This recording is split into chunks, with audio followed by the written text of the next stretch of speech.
Hello, everybody. Welcome. A regular meeting of the Board of Trustees of the McAllen Independent School District will be held Monday, September 25th, 2023, beginning at 5 p.m. in the Dr. DiCarlo Chapa Boardroom of the Administration Building of the McAllen Independent School District, located at 2000 North 23rd Street, McAllen, Texas, 78501. Items listed on this agenda may be taken in an order other than as shown on this agenda. Unless removed from the consent agenda, items identified within the consent agenda will be acted on at one time. At this meeting, there may be discussion and action by the board on the items and subjects listed as follows. Item number 1, we will call the meeting to order. I have done so at 5:02 p.m. Item number 2, the invocation will be done by Trustee Kittleman.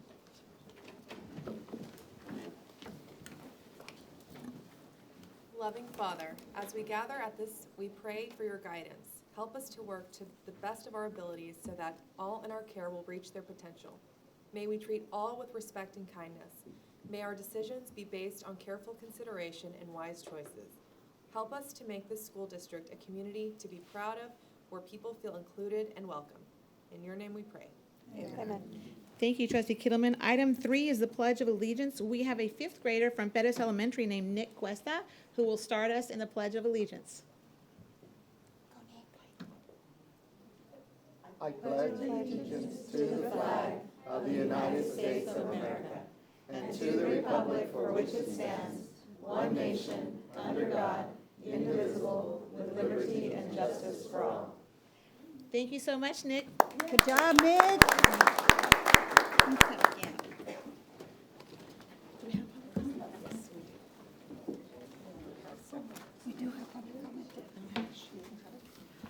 Item number 4 is public comments.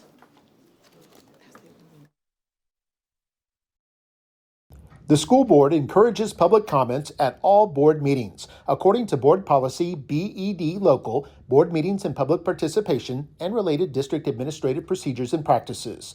Persons wanting to make a statement to the board are required to register with the superintendent's secretary 1 hour prior to the start of the scheduled meeting.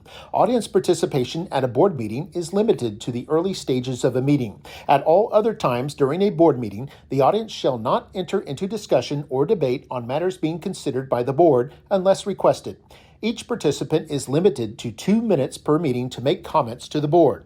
At regular board meetings, the board shall permit public comments regardless of whether the topic is an item on the agenda posted with notice of the meeting. At all other board meetings, public comments shall be limited to only items on the agenda posted with notice of the meeting. The board shall not deliberate or decide regarding any subject that is not included on the agenda posted with notice of the meeting. If an issue mentioned is on tonight's agenda, the board will defer discussion of the issue until the appropriate time during the meeting. Should the speaker drift from the stated subject or becomes disruptive or abusive, he or she shall be given one warning. If a second warning is required, then the speaker may forfeit the remaining time allotment. The board shall not tolerate disruption of the meeting by members of the audience. The board has adopted complaint policies that are designed to secure at the lowest administrative level a prompt and equitable resolution of complaints and concerns. Please refer to the following policies. Student and/or parent complaints should refer to policy FNG. Employees refer to policy DGBA, and citizens can refer to policy GF. Copies of district policies are available on the McAllen ISD website at mcallenisd.org. Reuniones de la Junta Directiva, participación pública. En las reuniones ordinarias de la Junta permitirá comentarios públicos independientemente de si el tema es un tema de la agenda publicada con el aviso de la reunión. En todas las demás reuniones de la Junta, los comentarios públicos se limitarán a los puntos de la agenda publicados con el aviso de la reunión. Las personas que deseen participar durante la parte de la reunión designada para comentarios públicos deberán registrarse con el funcionario que preside o su designado antes del comienzo de la reunión, como se especifica en los procedimientos de la Junta sobre comentarios públicos, e indicarán el punto o tema de la agenda sobre el cual desean dirigir a la Junta. Los comentarios públicos se producirán al comienzo de la reunión. Excepto a lo permitido por esta póliza, los procedimientos de la Junta sobre comentarios públicos, los comentarios de un individuo a la Junta no excederán los 2 minutos por reunión. cuando sea necesario, para una gestión eficaz de la reunión o para dar cavidad a un gran número de personas que deseen dirigirse a la Junta, el funcionario que preside puede hacer ajustes a los procedimientos de comentarios públicos, incluido ajustar cuando se producirán los comentarios públicos durante la reunión, reordenar los puntos de la agenda, diferir los comentarios públicos sobre temas que no están en la agenda, continuar los temas de la agenda para una reunión posterior, brindar mayores oportunidades para comentarios públicos o establecer un límite de tiempo general para comentarios públicos y ajustar el tiempo asignado a cada orador.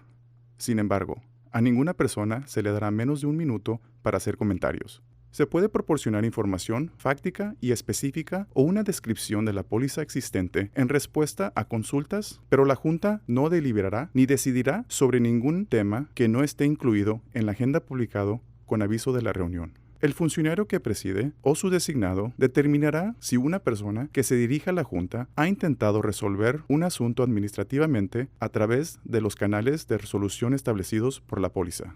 En caso contrario, se remitirá al individuo a la póliza correspondiente para buscar resolución. Quejas de los empleados, DGBA. Quejas de estudiantes o padres, FNG. Quejas públicas, GF. La Junta no tolerará la interrupción de la reunión por parte de miembros de la audiencia. Si después de al menos una advertencia, funcionario que preside, cualquier individuo que continúe perturbando la reunión con sus palabras o acciones, el funcionario que preside puede solicitar asistencia de los funcionarios encargados de hacer cumplir la ley para sacar a la persona de la reunión. All right. We have our first speaker, Fabiola Escalon. Would you please approach thank you so much. Ms. Escalon, you will have 2 minutes. I will not interrupt you. You will see the timer up there, and you just stop when it gets to 0.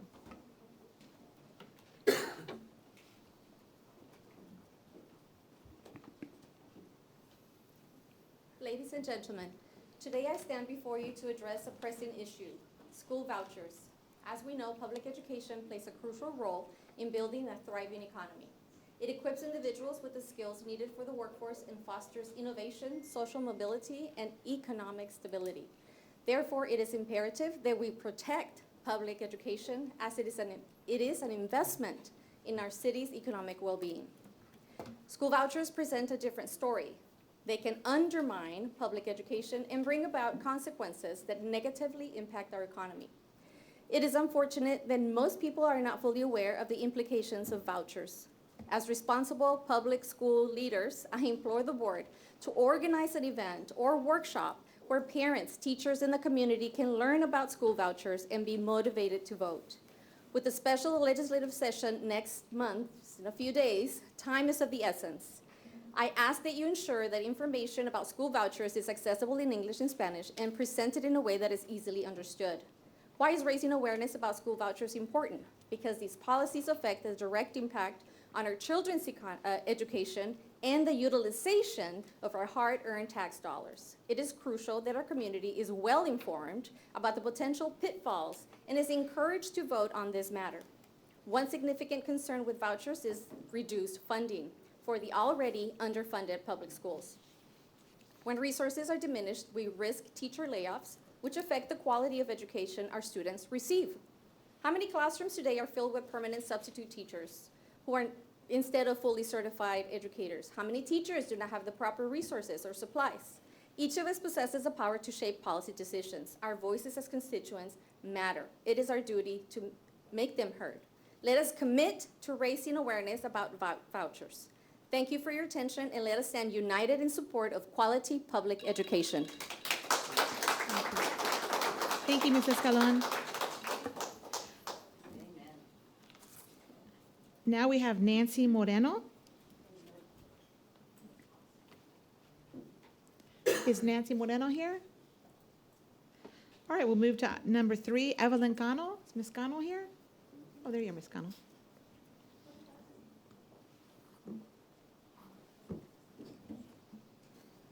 Just begin when you're ready. Okay. And hello, McAllen ISD School Board Trustees. Thank you for this opportunity today. Today I'm here as a current parent of a student at McAllen ISD. My daughter is a passionate fine arts and mariachi student at FOSSA. current member of Mariachi Azteca and Nikki Rowe. She's an 8th grader that actually made varsity.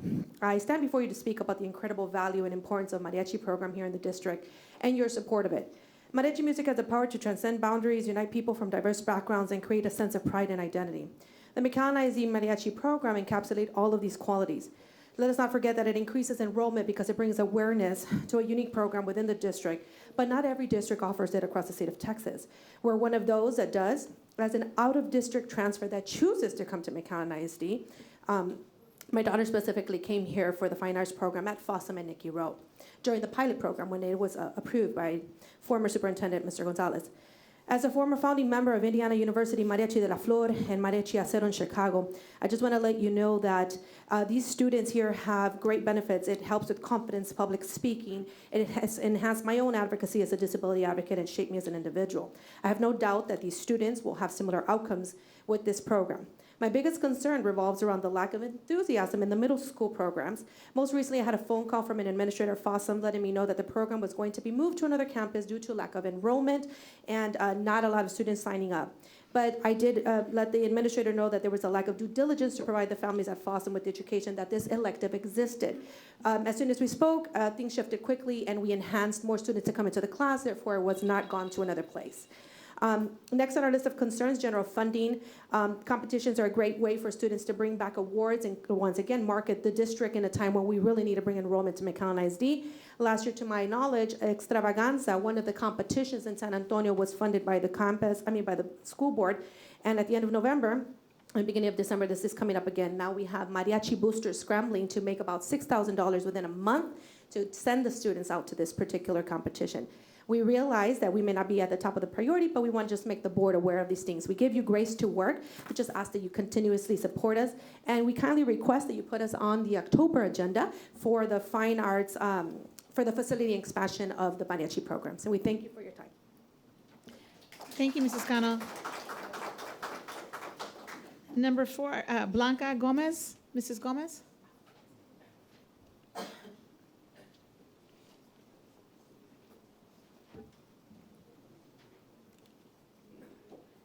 Damas y caballeros, hoy me presento ante ustedes para abordar una cuestión apremiante, los vales escolares. Como sabemos, la educación pública desempeña un papel crucial en la construcción de una economía próspera.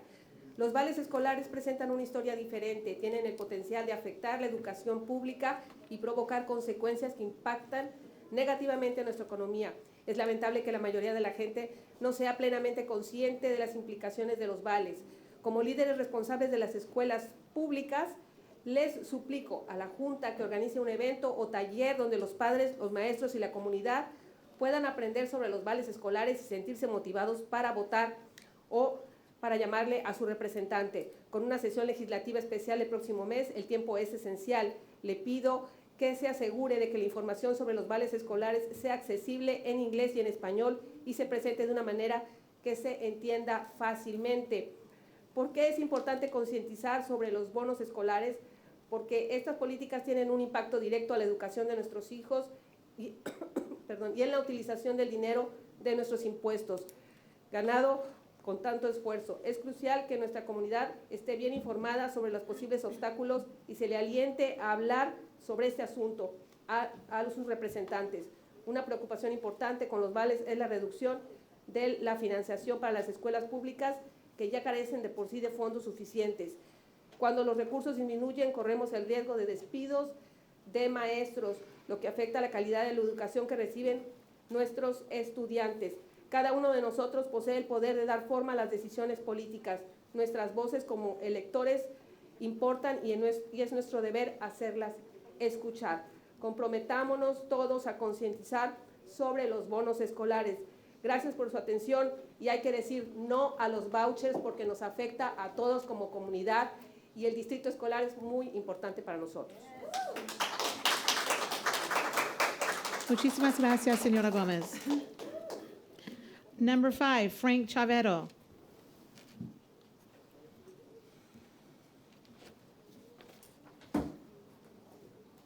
Good afternoon. Good afternoon, Madam President, school board members, interim superintendent, and others in attendance today. My name is Frank Chavero. I'm here as a parent of my child at McAllen ISD, who is a sophomore. at McAllen and also a member of the McAllen Mariachi Varsity Group. I'm an advocate for the Mariachi music program at McAllen ISD. During my previous public comments at school board meetings, I brought attention to the importance of ensuring the safety, health, and well-being of our young musicians while at their assigned buildings. The presence of mildew has been confirmed at the portable building at McAllen, and district staff have responded to ensure that this problem is mitigated. I'm here to urge you again, our elected leaders, to take action and approve the construction of the buildings with all the necessary and requested elements built in for mariachi programs at each high school campus. The buildings will take years to build, and as a community, we would request your commitment today that during construction, the needs of our students, their directors, and the programs will continue to be met. The mariachi program at McAllen ISD, specifically at McAllen, has been in existence for over 35 years. And in that time, the following has happened with other programs. Other programs have had the fortune of being fully funded, supported, funded year after year with equipment replacement built into the budget. They have been provided with adequate facilities with all the necessary elements built for those programs at the time. Certain facilities have been upgraded at great expense. Millions of dollars are agreed upon for the creation of a district Discover Center. Millions of dollars have been spent on a press box and more to be spent. Different partnerships to fund noteworthy projects such as the Collegiate Academy have also been passed. As a parent and former student of McAllen ISD, I benefited from those programs and the full support from the school board and the funding that came with that support.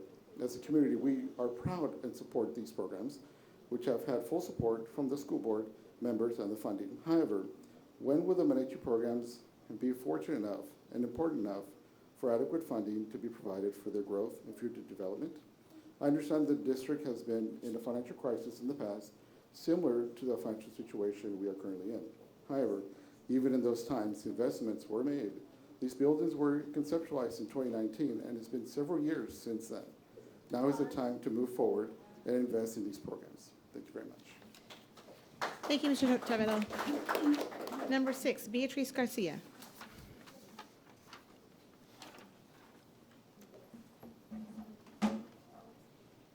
Good afternoon. My name is Beatriz Garcia, and I am a proud parent of a current freshman at Nicky Rowe High School who is a trumpet player, part of the Mariachi Azteca program.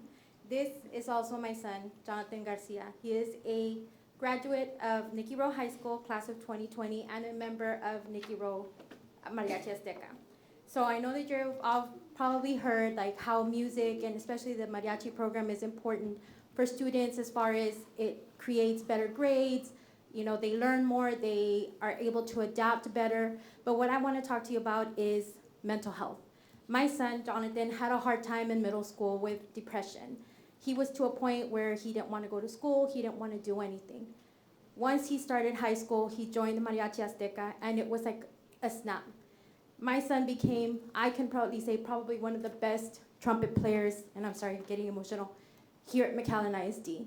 So your ability to provide funding to these programs is essential, not only because it helps them with learning and their grades and prepares them for high school, but it also helps them with their mental health. This is my son now. He just graduated from basic training. He was at Texas State for 3 years. He was a junior. He was part of the dean's list, got numerous scholarships, but he chose that this was his path. But he probably would not have been here if it wasn't for these programs. Not only mariachi, but band, jazz band, all the fine art programs are so important. You cannot believe how these programs can make such a difference for these kids.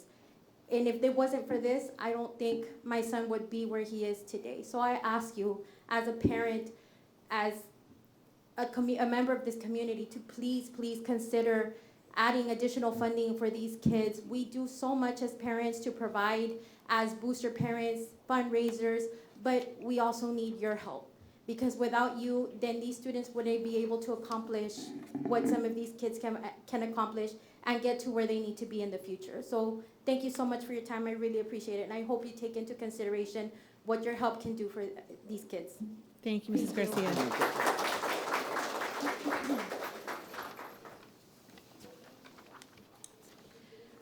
We'll now go to item number 5, the superintendent's report. Dr. De Hoyos. Good afternoon. September is National Childhood Cancer Awareness Month, and for the third straight year, McAllen ISD is working with the Greater Goal Foundation to help raise awareness and support for childhood cancer patients. We had 3 special events highlighting our students at football games for Rowe, Memorial, and McAllen High. Recently, here is a look at one of these ceremonies. We got a beautiful story. Every moment on and on. We got a beautiful story. And we've only just begun. The best is yet to come.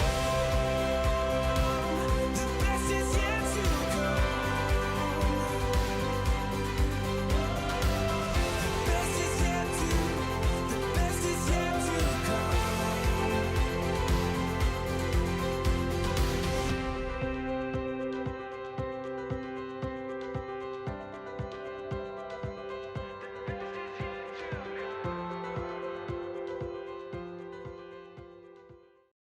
Kids, get ready. Friday, September 29th, it's the 10th annual McAllen Kids Marathon Kickoff Mile. Students will run their first mile and continue running and logging their miles through the final mile event in January. All kids in elementary and middle school are eligible to participate in this free and healthy event. You can even get a free t-shirt and medal. For more information, contact your child's campus. Friday, September 29th, come on out and have some fun. Go ahead, Dr. De Hoyos. Item then 5B, the video you can. Yeah, the video was our 10th annual McAllen Kids Marathon Kickoff, and it will take place on Friday, September 29, 2023, at our DQ Fan Field at McAllen Veterans Memorial Stadium. We appreciate our participation of the city of McAllen and everyone that comes out there and makes this event possible. Thank you. I will say that kickoff mile is a really fun event. Now it's evolved into a Friday Night Lights. It's at the stadium, and it feels like a Friday Night Lights, and you'll have the dance team perform and the cheerleaders perform, and it is the first mile, and this year it's going to be done a little bit differently. It's going to be kind of like the Olympics. We're going to do an opening ceremony, and so each school, like Bettis Elementary, Garza Elementary, everybody will walk around the stadium carrying their flags and their mascots and all that, and so it's a great event. And then, of course, their last mile of the 26.5 mile marathon will be in January, of course, at the city marathon in January. So we look forward to that event every year. Item 6, recognitions. 6A, recognition of Texas Governor Greg Abbott's proclamation regarding Dyslexia Awareness Month. Dr. De Hoyos. October has been designated as Dyslexia Awareness Month. McAllen ISD communicates the importance of an early diagnosis and provides the necessary assistance and guidance to those affected by dyslexia. Mr. Mark May, Director for Marketing and Communications, will introduce our guest, and then Trustee Erica de la Garza Lopez will read the proclamation. All right, our first guest is Bianca Castro from Roosevelt Elementary. We'll get it. We'll find it.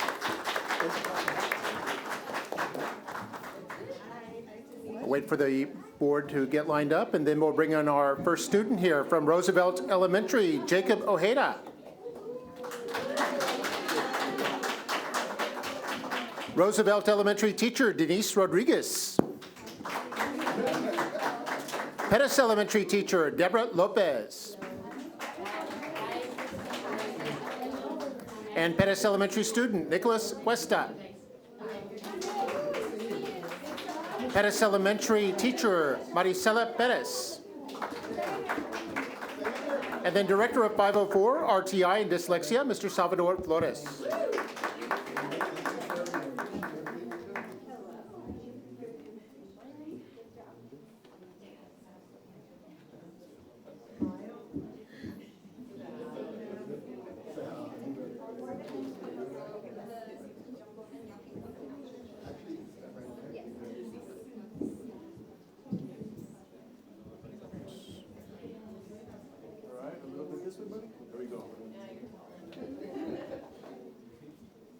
Just like that. Big smiles, everyone. Straight ahead. Ready? 1, 2, 3. One more. 1, 2, 3.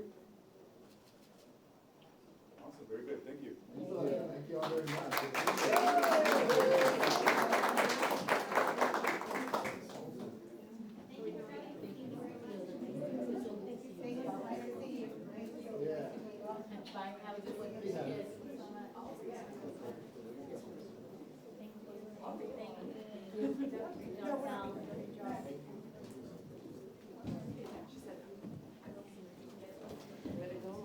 Item 6B, the recognition of the McAllen Independent School District in U.S. News and World Report Best High Schools 2023. Dr. De Hoyos. A great high school educates all students from different social and economic backgrounds, exposing them to challenging coursework on the path to graduation. 4 of our McAllen high schools were ranked among the highest U.S. public schools in the U.S. News and World Reports for 2023. Mr. Mark May, Director for Marketing and Communications, will introduce our guest. This item is for information purposes only.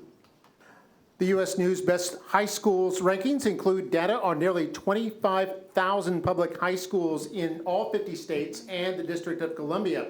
Nearly 17,700 schools were ranked on 6 factors based on their performance on state assessments and how well they prepare students for college. In the rankings by U.S. News and World Report magazine, they note that a great high school educates all students from different social and economic backgrounds, exposing them to challenging coursework on the path to graduation. The highest ranked U.S. public schools in U.S. News and World Report's latest Best High Schools rankings are those whose students demonstrated outstanding outcomes above expectations in math, reading, science state assessments, earned qualifying scores in an array of AP and IB exams, and graduated in high proportions. The students representing their high schools represent the seniors who graduate with these scores. This year's award is reflective of the class of 2021. 4 McAllen ISD high schools ranked in the top 22% of the country, with Achieve Early College High School ranked in the top 1%. McAllen Memorial in the top 15%, Nicky Rowe in the top 18%, and Mac High in the top 22. To celebrate this award, we have invited the student body president and senior class president for the 4 high schools and their principals. And let's get started. Here we are, representing Achieve Early College High School. We have Viviana Salinas, she's Achieve's senior class president. Then Natalie Silva, Achieve student body president. And then Sandra Sines, the assistant principal at Achieve. Catherine Garcia, assistant principal at Achieve. And Alexandra Gonzalez, advanced academics coordinator.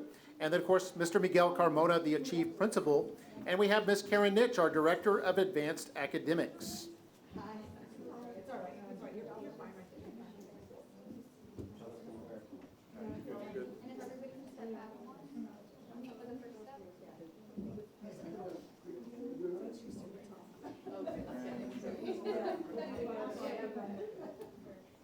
Got a word right there. All right, very good. Very good. Big smiles, everyone. Straight ahead. Ready? 1, 2, 3. One more. 1, 2, 3. Awesome. Thank you. Well done. And just a quick word about Achieve. They were not only in the top 1% in the state of Texas, but they were the #1 high school in all of the Rio Grande Valley.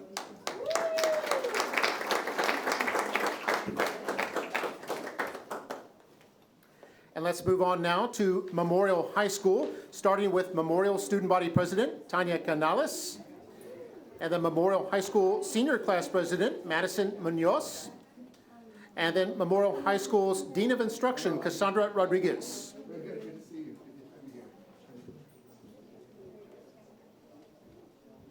All right, very good. Right there. Yeah, you one up. Very good. All right. Very good. Slightly lift the banner up a little bit. Just a little bit. Right there. All right, just like that. Big smiles, everyone. Ready? 1, 2, 3. One more. 1, 2, 3. Awesome. Very good. Congratulations.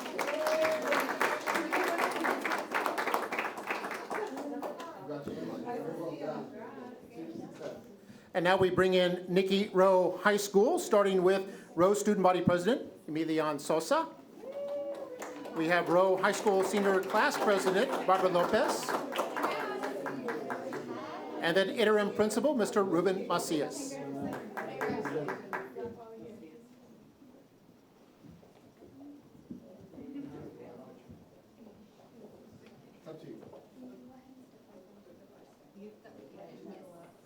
Just like that.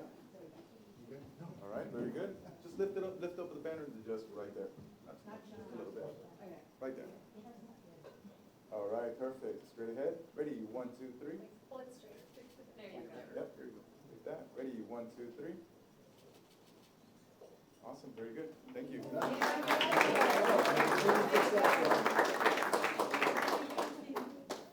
All right, now moving on to McAllen High School. We'll start with Student Body President, Jonia Maldonado Ariano. Then we have Mackay Senior Class President, Julia August. And Mackay Principal, Dr. Albert Canales.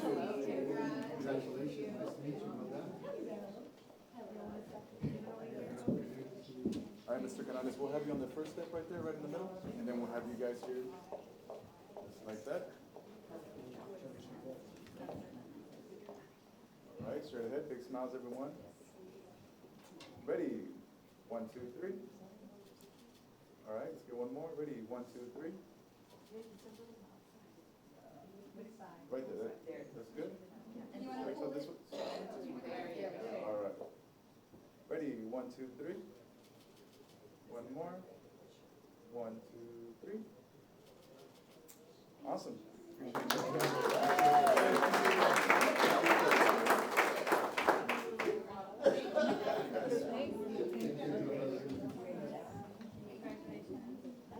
Yeah, we have another proclamation.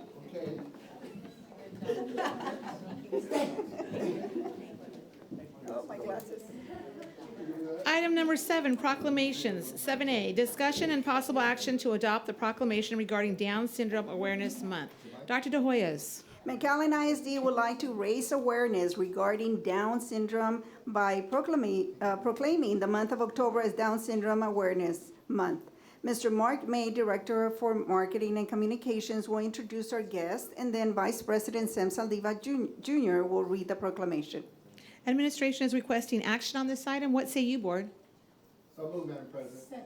It's been moved by Trustee Saldivar and second by Trustee Pena. All in favor? Aye. All opposed? Motion passes 7-0. All right, here we go. From Morris Middle School, Viviana Urbina. From McAllen High, Gael Ibarra. From Strides Program, Gabriela Salazar. And our Special Education Department Coordinator from Special Ed, Carla Barnett Bermia. And then from Morris Middle School, we have student Maria Robles.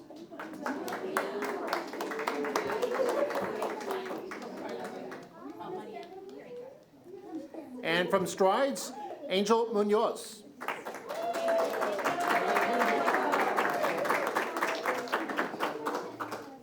And from Kathy Middle School, Juan Rodriguez.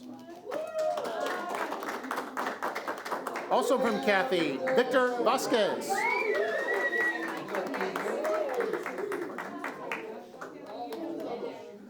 And from Kathy, Demetrius Flores. And then special education teacher, Esther Pina.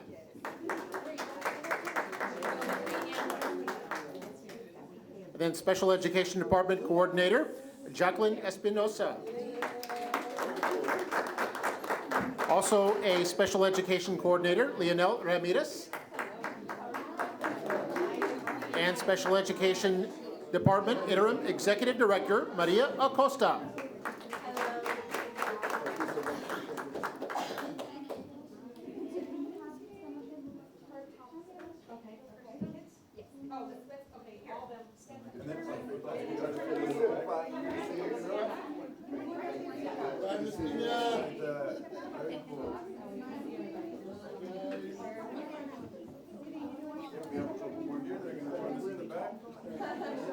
Just like that.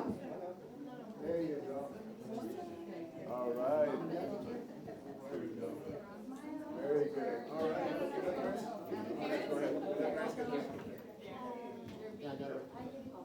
Thank you.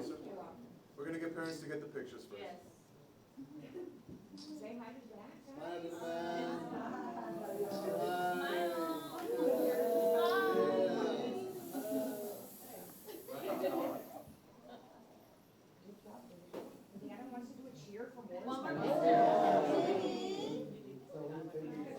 one more picture with this big camera over here. Everyone straight ahead.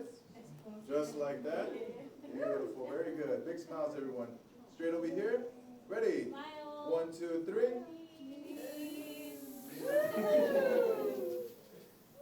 Very good. Did everybody get a picture? Did everybody take a picture? Okay, we're good.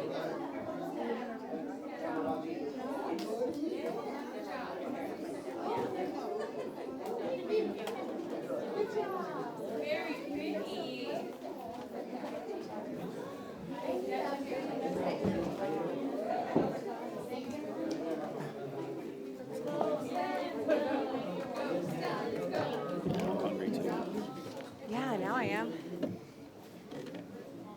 Still want me to do it? Yes, as they're walking out. All right. I'm not sure.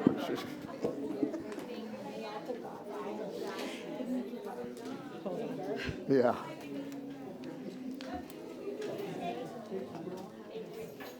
A minor detail, we forgot to actually read the proclamations with all the excitement. So Trustee Saldivar will read the proclamation that was voted on and approved.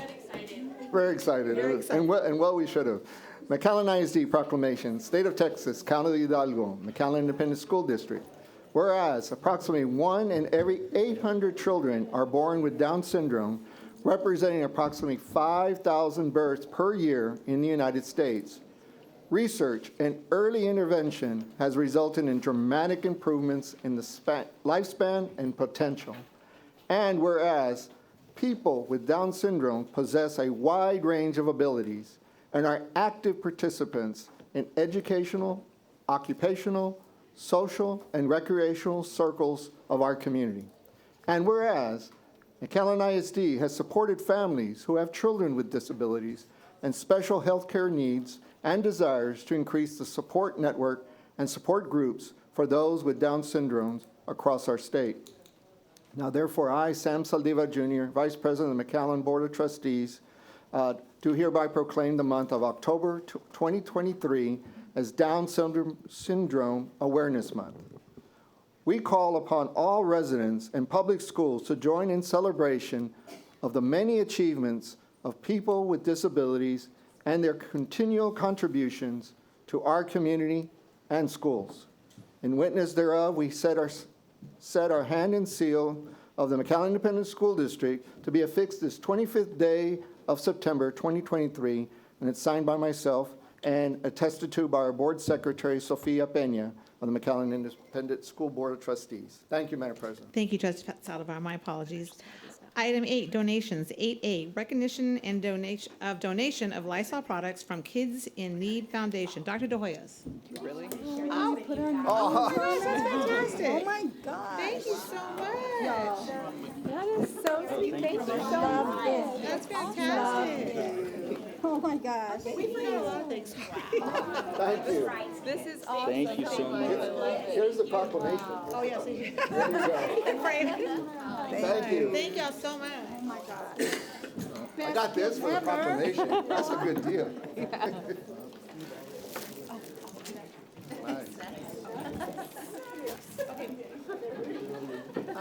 Board, Dr. Schwartz, I'm going to get it. I can read it. And then is there someone that comes? Yes, Ms. Whitney's here, right? Yes. So, yeah. Kids in Need Foundation would like to donate Lysol products valued at $55,000 to McAllen ISD. This was made possible through the efforts of our very own Ms. Whitney Maupin, Regional Day School Program for the Deaf teacher at Achieve Early College High School. I would like to ask Ms. Whitney to come forward and be recognized by the board. Thank you. I just saw her go.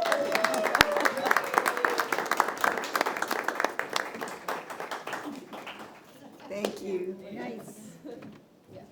55,000. Wow. Thank you so much.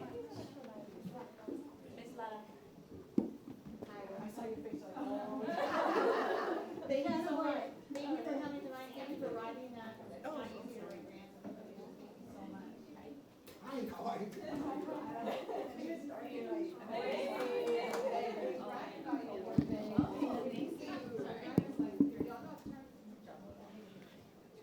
All right, straight ahead here, very good. Big smiles, just like that. Ready, 1, 2, 3. One more. Awesome, very good. Thank you. Thank you. Thank you. Yes. All right.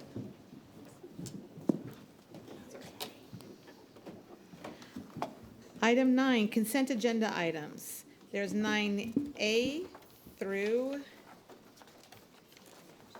9G. 9G. Does anybody need anything pulled out? Then what say you, board? I move to approve the consent agenda items as prepared. Second. It's been moved by trustee Peña and second by trustee Rivera to approve 9A through 9G. All in favor? Aye. All opposed? Motion passes 7-0. Item 10, instruction, human resources, district operations, business operations, and board of trustees items. 10A, 1, discussion and possible action of request for maximum class size waiver application for 2023-2024. Dr. De Hoyos. McAllen ISD Board of Trustees approve annually the class size waiver for classes above 22-to-1 ratio in grade pre-kinder to 4th grade based on continuous enrollment over 30 days in those classes. The waiver is then submitted to the Commissioner of Education for approval. Mrs. Maribela Elizondo, Interim Assistant Superintendent for Instruction, will share more information, and administration is recommending action on this item. Good evening, everyone. Each school year, Texas Education Code requires that we conduct a class size enrollment survey for students in pre-K through 4th grade by the 30th day of school. This class size cannot exceed 22-to-1 ratio. The commissioner will consider availability of teachers, facilities, unanticipated growth, or financial hardship when considering to grant an exception.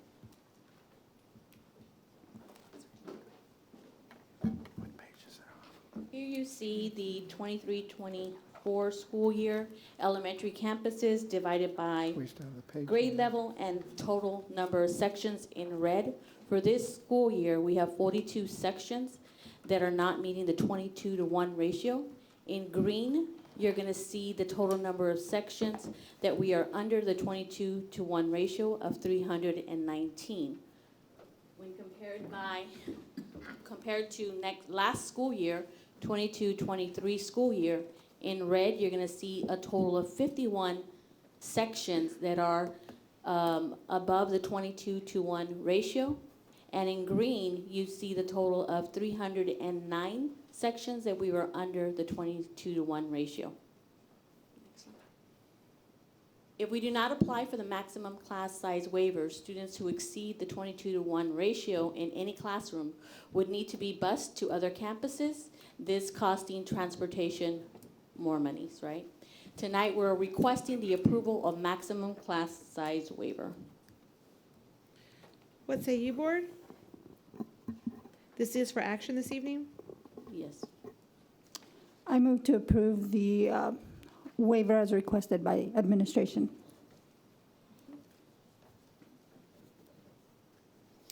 I will second it. It's been moved by trustee Peña, second by trustee Aliceda. All in favor? Aye. Aye. All opposed? Aye. Aye. Motion passes 4-3. Item 10A2, discussion and possible action on memorandum of understanding number 2024-137, workforce continuing education certificates with South Texas College. Dr. De Hoyos.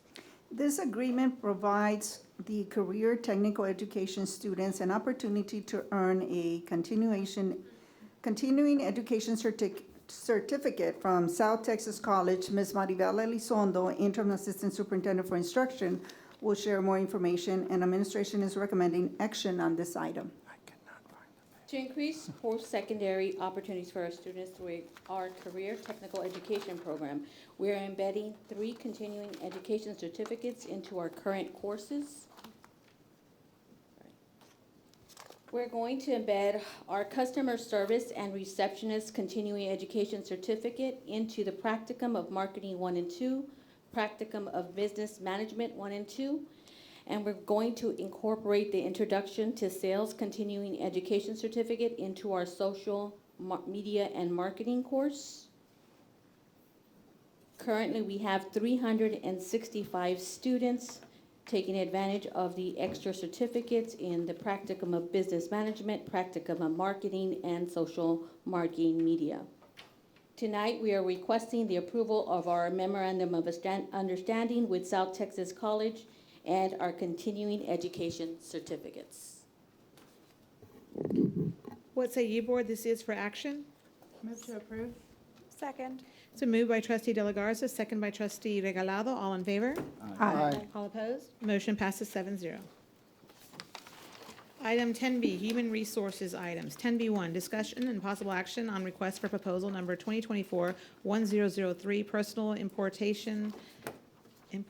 I say that correctly?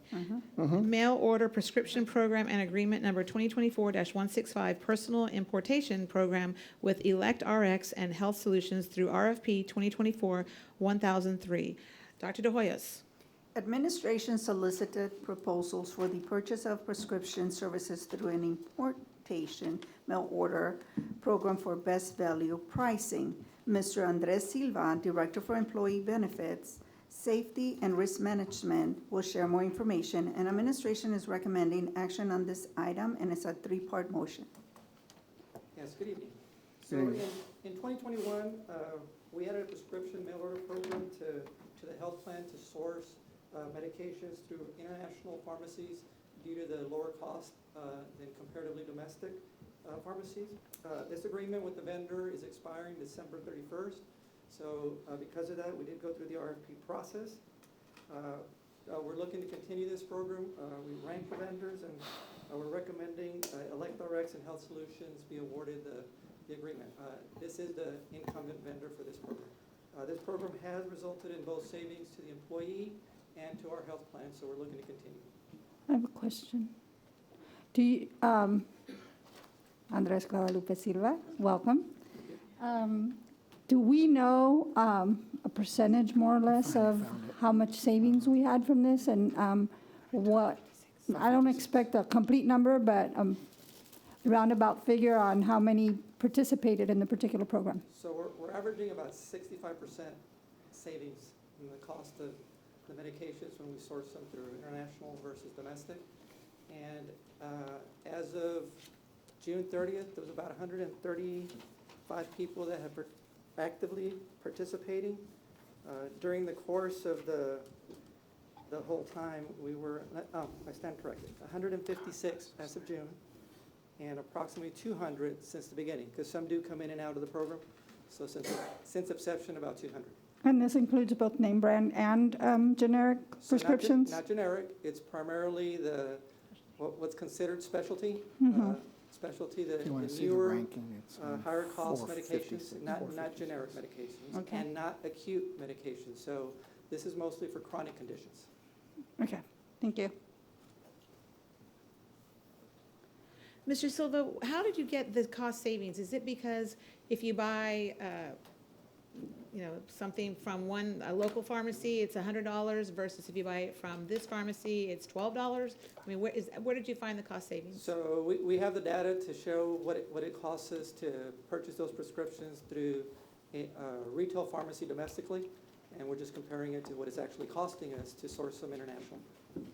And so that price that you got from retail pharmacy, that's something that that's public information, anybody can go on and see what, like, the price should be in your local pharmacy? Or? To some extent, yes. There is some apps and things that are available to help you determine the price of medications. But then there's also some negotiation that goes on with groups like our size, where they have a pharmacy benefit manager that's the middle person to help reduce some of those costs. But for the most part, yes, that the cost of those medications, you can go online and see what it costs domestically, and there's even some sources where you can log on and check the price international. And so you said there was a cost savings of over $1 million to our health plan? Since inception, it's probably a little in excess of $1 million. So we're approaching our third year. Over the course of 2 years, I can comfortably say it's $1 million. We still need the last 6-8 months worth of data to see how much more we've saved in the last year. What happens when a medication sits in the mailbox too long? I know it comes with the cold packs and all that, but have there been instances where we've had to send things back, or how does that work? So I've not had any reports of having to send things back. The way they're shipped, it is priority. Depending on the type of medication, some of them are cold pack, so they come with some kind of protective, ice, dry ice, those kinds of things. The mailing is not unlike what was happening even before we implemented this program. So some of these medications require cold chain shipping, so they were getting shipped anyway. We're just sourcing them now through, like I said, through international companies. And why do you think only 2 vendors applied for this? Because they stand to make a lot of money from this. So why do you think only 2 vendors applied? Do you think it was written too narrowly, the bid? No, the bid was actually wide open. It's open to any and all vendors. This is only our second time doing this kind of RFP. So the initial RFP, we were all new to it. The scope of the RFP, it was basically the same. It's kind of wide open to any vendor that can offer these kinds of services. We weren't familiar with the types of vendors that were out there doing it. We had some references to check previously, so we just duplicated that process. Since then, we've learned there's a handful of other companies that do this type of, they call it personal importation. They just facilitate the medications being shipped directly to our members. And so we even went a step beyond it and made sure to invite those 3 or 4 other companies. It just so happens that they did not respond. And are any of these companies outside of the United States, so that if we have litigation problems, where would we litigate? Yeah, so actually the second vendor that responded is actually based out of New Zealand.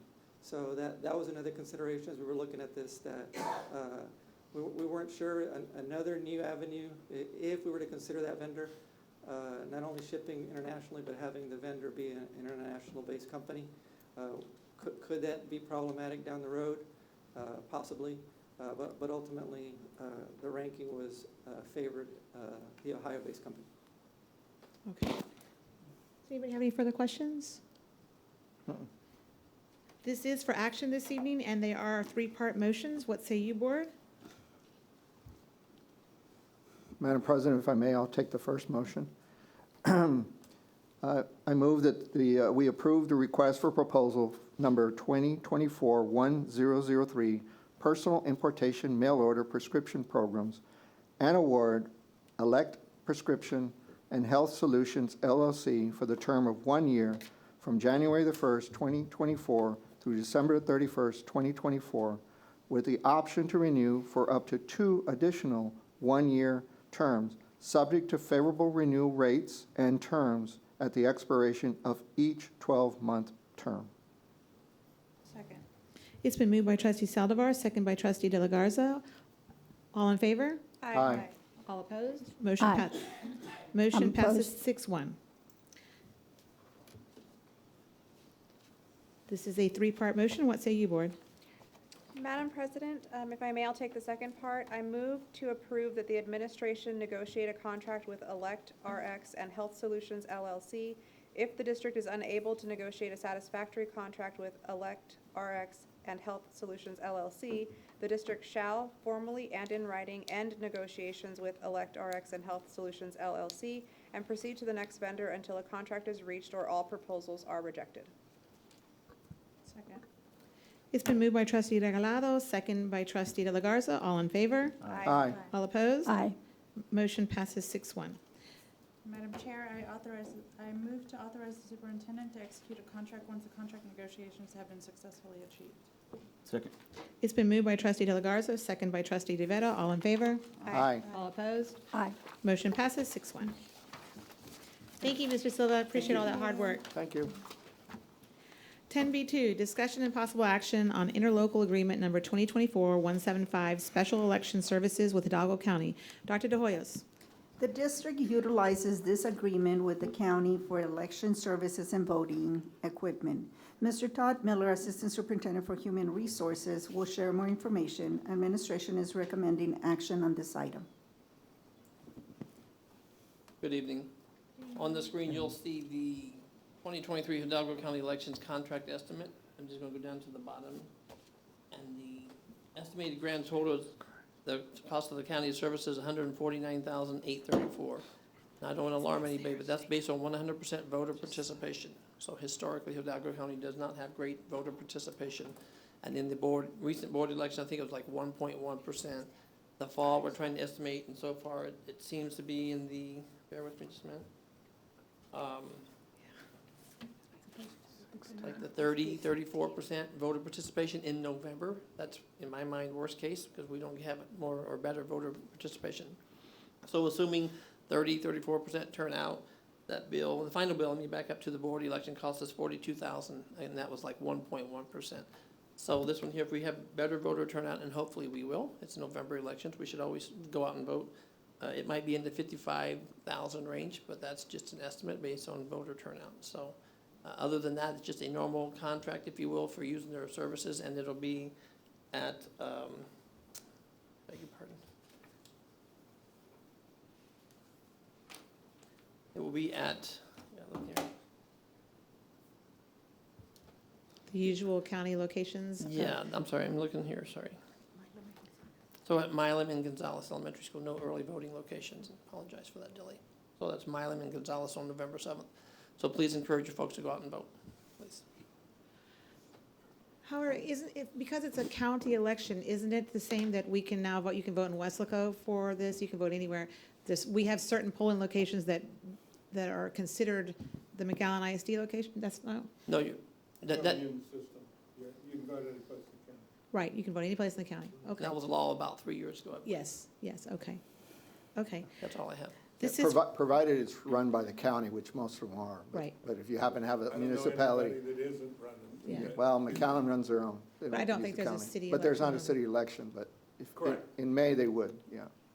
okay, this is for action this evening. I'm sorry, Trustee DeVetta, do you have any questions? No, I just had a, quick question. Since there is no early vote, I see, in looking at it, I was seeing a bunch of stuff on there that's marked for early vote. I was just making sure that price is gonna drop down, right? Yes, they're always very, very high. I think for the Yeah. board elections, it was in the 125, 130 range. Right. And because I first saw them, like, that's crazy, but it's voter turnout, Yeah. so. But I appreciate the point. Thank you.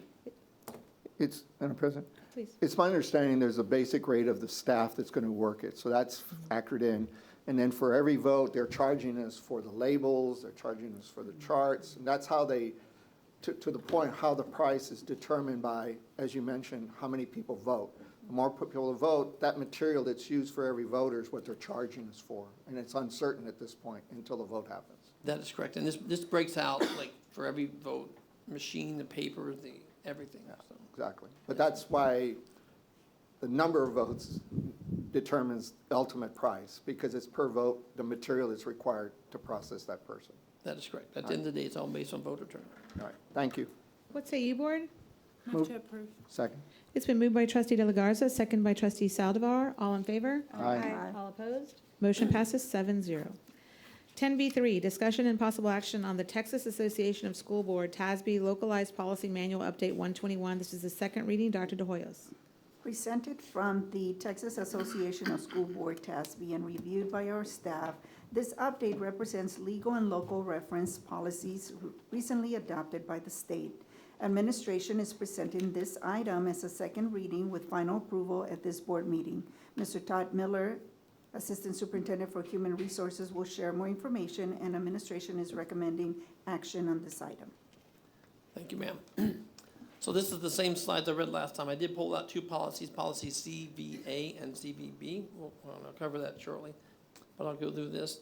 So TASB Update 121 had 48 legal changes. This is the law, so we have to comply. So our duty in this one here is to make sure that our policies and processes, match the new legal policies. So these 10 local policies, including CVA and CVB, are listed there, and I'll cover those shortly. So CFB, and that's accounting inventory, so the superintendent changed to read the capitalization threshold for purposes of classifying individual capital assets shall be $5,000. Second bullet, the superintendent shall determine the capitalization threshold for a group of assets, the individual cost of which does not exceed the capitalization threshold above, but for which the cost in the aggregate is significant. Administration concurs with this recommendation from TASB. This next policy, CKE, is deleted. They incorporated it into this next one below, CKEA. and that's Security Personnel Commission Police Officers. So the provisions addressing commission peace officers have been relocated to this from CKE. Based on information recently received from the district, the enclosed policy includes a new provision to reflect that the district has a body-worn camera program, and we concur with this recommendation from TASB. Board Policy CLB, Buildings, Grounds, Equipment Management, Maintenance. Now this one here with administration non-concurs, and you'll see on the second bullet, it mainly deals with residential property. So I'll read that. Although the changes to the rules add residential property to the buildings and grounds subject to the IPM, which is the Integrated Pest Management requirements, it is our understanding from the Texas Department of Agriculture that this inclusion is intended to apply only to district-owned residential property that's primarily used as student housing. That's not applicable here at McAllen ISD. That's why we're not concurring with this recommendation.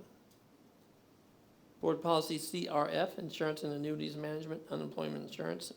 And this is per TASB. There are no significant revisions to the text on reasonable insurance. However, the policy template has been updated to accommodate the new adoption date function in Policy Online. So if you look at these policies in your package, that's the bottom left corner where it says the date and the revision number, things like that. We're concurring with that recommendation. Compensation and benefits, this is policy DEA. So it's changed to read, all employees who are required to work to mitigate the reasons for an emergency closing shall be paid at the rate of 1.5 times their regular rate of pay for all hours worked up to 40 per week. All other employees who are required to work during an emergency closing shall be paid the regular rate of pay. So this really separates those that are required to work to mitigate the reason for the emergency as compared to everybody else. So we concur with that recommendation. Board Policy FD, which is admissions. So this is changed to read at the bottom, in accordance with administrative regulations, a parent, guardian, or other persons having lawful control of the student under order of a court shall present proof of residency. The district may investigate stated residency as necessary. We concur with that recommendation. Mr. Miller, on residency, that's where you reside, correct? Yes, ma'am. Thank you. Like a utility bill or some proof of residency. Thank you. We'll go on to the next page, is FD continued.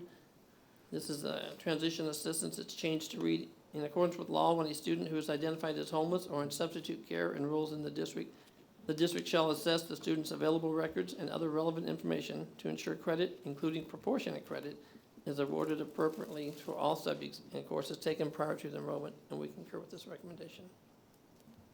FFI, next policy, this is student welfare freedom from bullying. They added minimum standards. In accordance with the law, the superintendent shall develop administrative procedures to ensure minimum standards for bullying prevention are implemented.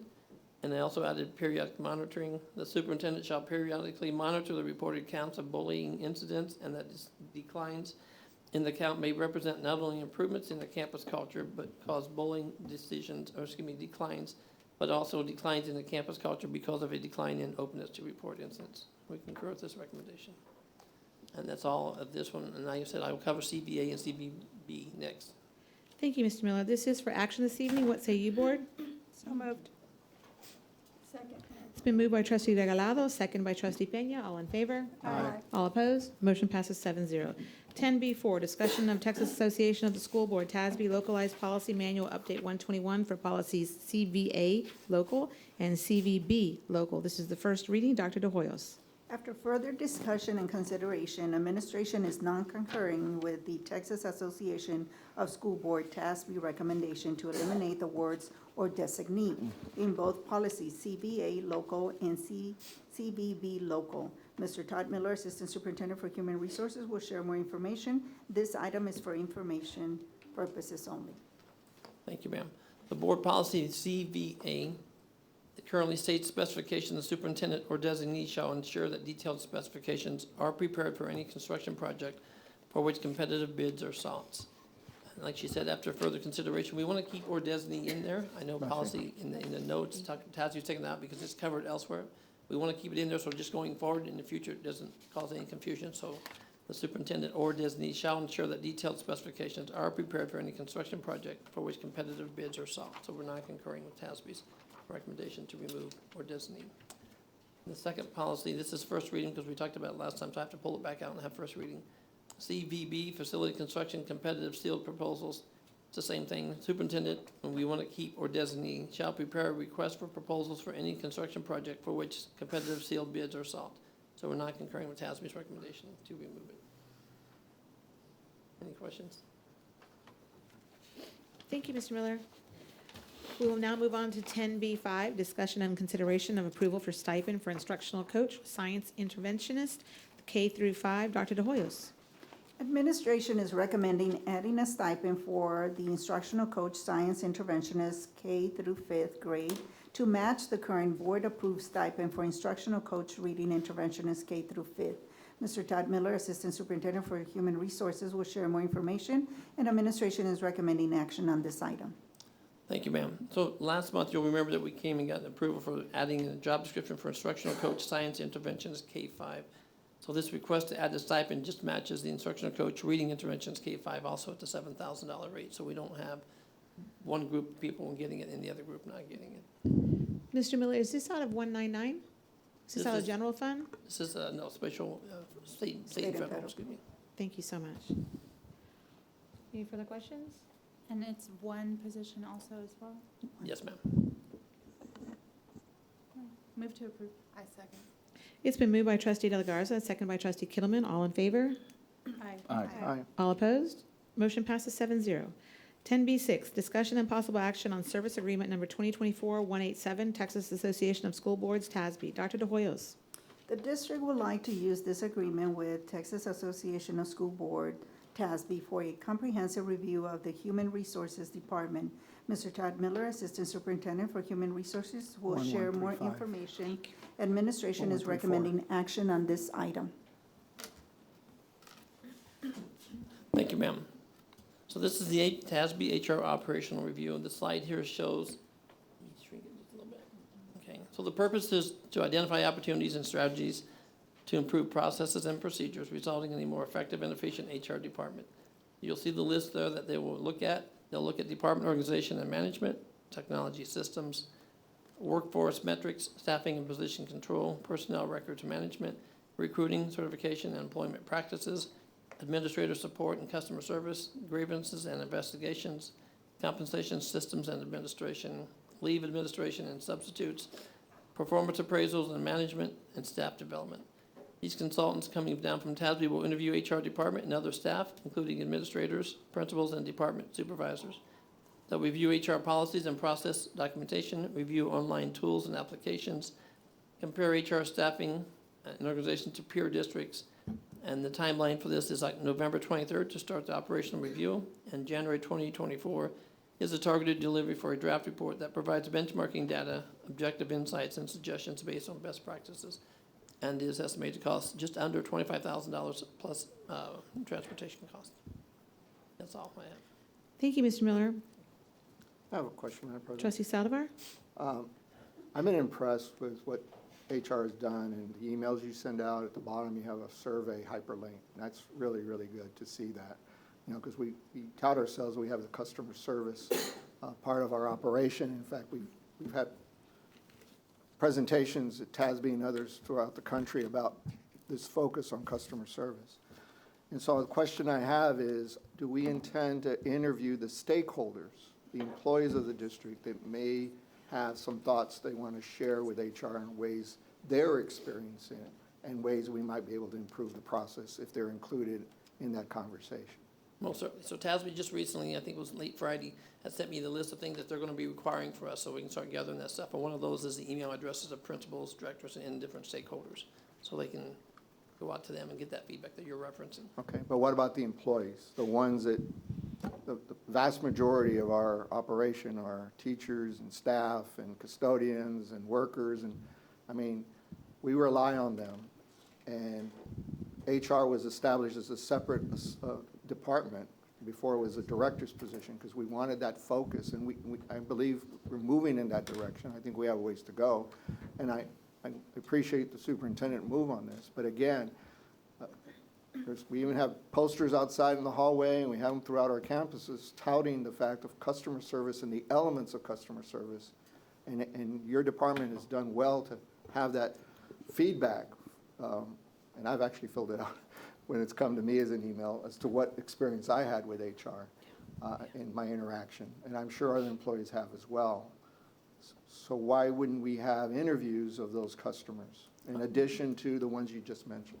Certainly, and I'll talk to Ms. Dooley, the TASB representative, to make sure those are included. Okay. Not trying to exclude If them. that's the case, and if that is done, then I move to approve. It's been moved by trustee Saldivar, Second. second by trustee De La Garza. All in favor? Aye. All, Aye. all opposed? Motion passes 7-0. 10C, District Operations. 10C1, Discussion and Possible Action on First Amendment to Agreement Number 2023-140, McAllen High School Tennis Court Facilities Use Agreement with South Texas College. Dr. De Hoyos. Administration and South Texas College are amending the facilities use agreement for the tennis courts. Mrs. Elizabeth Gonzalez, Interim Assistant Superintendent for District Operations, will share more information. Administration is recommending action on this item. Thank you. Good evening. On May 16, 2023, the district entered into an agreement with South Texas College. The facility agreement grants access to STC to utilize the McAllen High School tennis courts. The district and STC would like to amend this agreement beginning September 26, 2023 for the fall. And so up here you see the current agreement states for the fall, they were to use the facilities Tuesdays and Thursdays from 10 to 11:15, this is AM. And the amended agreement is that they use them Mondays and Wednesdays from 8:15 to 9:45. Any questions? Thank you, Ms. Gonzalez. Do I you have any move to questions? approve. I had just a comment. Certainly. And I'm glad Mr. Trevino is here because I couldn't remember off the bat when we spoke on the phone last week, but do we not have tennis courts at Achieve? Mhm. So I'm just curious, like, isn't that They're closer? not, they're not functioning so much, there's not They don't have bathrooms by lights, them. right? I don't think they have. There's no They bathrooms. don't have lights. They don't need lights in the morning, but they don't also have bathrooms. Mr. Trevino, welcome to the party. Good evening, Superintendent and board members. Yes, we do have tennis courts at Achieve. The only difference from Achieve to McAllen High School is Achieve is not lighted. However, the Achieve tennis courts were resurfaced probably 5 to 6 years ago, and they have been offered to STC in the past. Oh, okay, and they just choose not. What about bathrooms? Did they use the ones over at Achieve? Over here at Mackay, it's all inclusive in that area that they use. So it's. Okay. Cool. Okay. But to be clear, Trustee the reason you've offered it, the Achieve location, which is real close proximity to STC, but their concern is it's not lighted and there's no restrooms, and that's why they prefer the Well, Mackay they location. use during the, they use the Yeah, you facilities said at during 8 in the day. morning. But parking is one thing, and they've always been using Okay. McAllen High School. Just But so during the much day, traffic. are they allowed to use it to Trustee Legaro's Yes. point? So they are using it and have They go access to through the it? background checks, they go through every process, and you come into Mackay. All right. So, but this agreement does not include Achieve, because No. they're already doing that, and we have a prior agreement, is that it? Or they're just No, using the it, Chief's not being used. Achieve not. they're not using it at all? No. Okay, I was confused. I was just thought- thinking it was closer to go to Achieve than to Mackay, and Mackay has just so much traffic to begin with. I just, And Achieve, like, they can walk across the street. That's Yeah. something we can look into, absolutely. I mean, it- but if we've offered it and they said no, I'd love to revisit it, but it's up to them. It might be the restroom. This may be another opportunity for, in soon, that we're gonna be having a conversation, is by them using it, if they wanna make the improvements, we'll welcome them, the lighting and the restroom facility. It could also be a matter of population. There's, only 4 courts at Achieve, and at Mackay, there's A bunch. a bunch. Yeah, Okay. that's true. So there is a motion on the floor that it is waiting a second. Second. It's been moved by trustee Pena, second by trustee Saldivar. All in favor? Aye. All opposed? Motion passes 7-0. 10C2, discussion and possible action on real estate sales contract number 2023-170 to the Boys and Girls Club of McAllen, James Bonham Elementary School. Dr. De Hoyos. Administration and Boys and Girls Club of McAllen are requesting an extension of the real estate sales contract of James Bonham Elementary. Mrs. Elizabeth Gonzalez, Interim Assistant Superintendent for District Operations, will share more information. Administration is recommending action on this item. Madam President, I need to abstain from this vote. Thank you, trustee Kittleman. Please note that trustee Kittleman will be abstaining from discussion and voting. Thank you. Good evening. On February 13th, 2023, the board awarded and approved the sale of real property James Bonham Elementary School and resolution to the Boys and Girls Club of McAllen. Thereafter, on April 12th, 2023, the real estate sales contract was executed. Administration is requesting to extend the closing date of October 9th, 2023 for an additional 45 days to close by November 14th, 2023. Move to approve. Second. Trustee Pena, if you don't mind reading the one part, I'm so sorry. I'll take number 1. I move to approve the 45-day extension for the closing of the real estate sales contract number 2023-170, Boys and Girls Club of McAllen Incorporated, James Bonham Elementary School. Second. it's been moved by trustee Pena, second by trustee De La Garza. All in favor? Aye. All opposed? Motion passes as 6-0-0. And I should mention that trustee Kittleman is abstaining because she sits on the board of Boys and Girls Club. So 601? 6-0-0, she's abstaining. No, but that, it's 601. 601, my apologies. Thank you, That's Mr. okay. O'Hanlon. You're welcome. I'll make the second motion. I move to authorize the interim superintendent to sign the closing documents. Second. It's been moved by trustee Pena, second by trustee De Vera. All in favor? Aye. All opposed? Motion passes 6-0-1. 10D, Business Operations. 10D1, Report regarding taxes collected for August 2023. Dr. De Hoyos. Mrs. Adele Felix, Assistant Superintendent for Business Operations, will report on the monthly taxes collected by the Hidalgo County Tax Office on behalf of McAllen ISD for August 2023. This item is for information purposes only. Thank you, Dr. De Hoyos. On August 2023, for the month of August 2023, we have delinquent tax collections to date of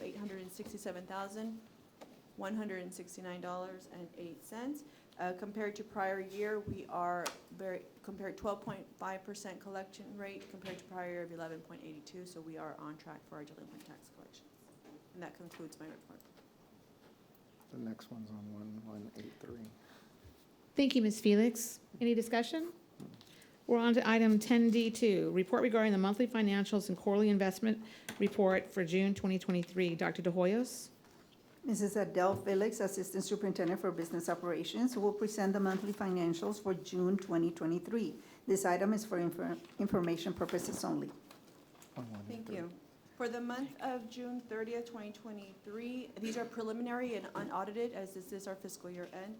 We have revenues of $248,688,178. And we have expenditures of totaling $266,119,515 for revenues under expenditures of $17,431,337. Then we go down to our investment portfolio. Ending market value of $153,147,348 with our average yield to maturity of 4.239%.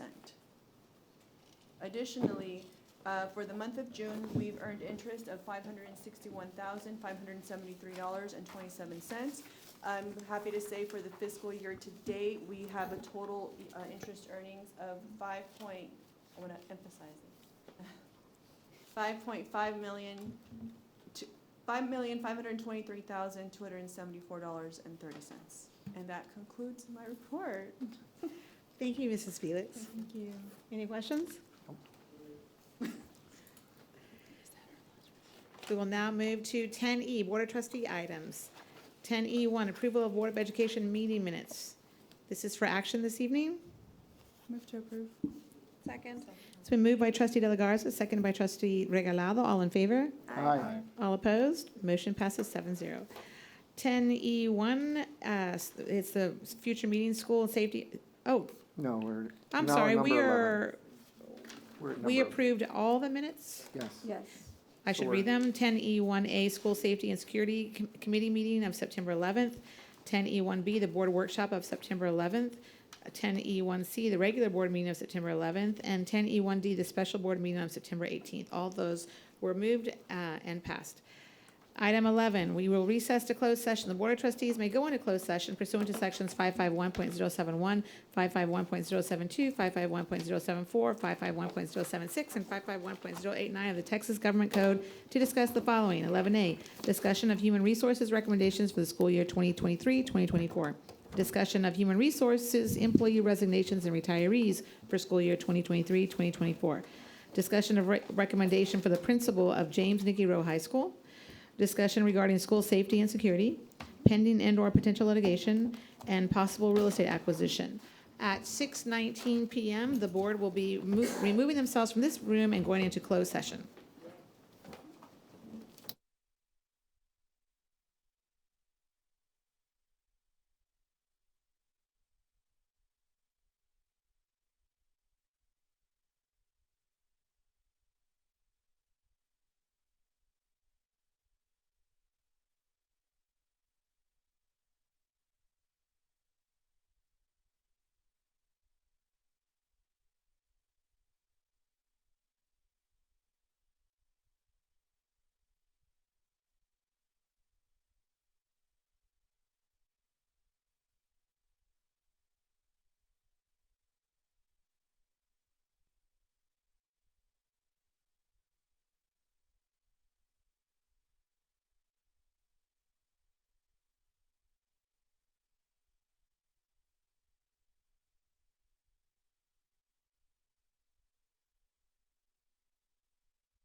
Hello, everybody. It is 6:50 PM, and we are reconvening in open session. Item 13, action of items in closed session. 13A, discussion and possible action of human resources recommendations for the school year 23-24. Dr. De Hoyos. Human Resources is submitting a list of recommendations for the 2023-2024 school year under a separate cover that were discussed during closed session. Administration is recommending action on this item. Move to approve, Madam President. Second. It's been moved by trustee Saldivar, second by trustee Peña. All in favor? Aye. All opposed? Motion passes 7-0. 13B, discussion of human resources, employee resignations, and retirees for school year 23-24. Human Resources is submitting a list of resignations and retirees for the 2023-2024 school year under a separate cover that were discussed during closed session. This item is for information purposes only. 13C, discussion and possible action on recommendation for the principal at James Nicky Rowe High School. Dr. De Hoyos. Administration recommends the approval of Alfredo Gutierrez for the principal at James Nicky Rowe High School. Congratulations, Ms. Gutierrez. A move to approve first? Second. Oh, that. It's been moved by trustee Saldivar and second by trustee Regalado. All in favor? Aye. All opposed? Motion passes 7-0. Thank you. Item 13D, discussion regarding school safety and security. That was for information purposes only. 13E, pending and/or potential litigation. Mr. O'Hanlon? There's nothing at this time. Thank you so much. 13F, possible real estate acquisition. Mr. O'Hanlon? Nothing at this time. Thank you so much. Item 14, schedule of future meetings. We have a bunch. We have a board workshop September 27th at 12 PM at STC. We have a special board meeting October 2nd at 4 PM here in the Dr. Ricardo Chapa boardroom. We have a special board meeting October 5th at noon here in the Dr. Ricardo Chapa boardroom. We have a special board meeting October 6th at 4 PM in the Dr. Ricardo boardroom. That's a tentative location. We have the regular board meeting October 16th at 5 PM here in the Dr. Ricardo Chapa boardroom. We have a special board meeting October 27th at 5 PM here. We have a regular board meeting October 30th at 5 PM here. And we have a regular board meeting November 13th at 5 PM here. Item 15, adjournment. Who would like to make a motion? So moved. Second. It's been moved by trustee Regalado, second by trustee DeVito. All in favor? Aye. All opposed? Motion passes. We are adjourned at 6:52 PM.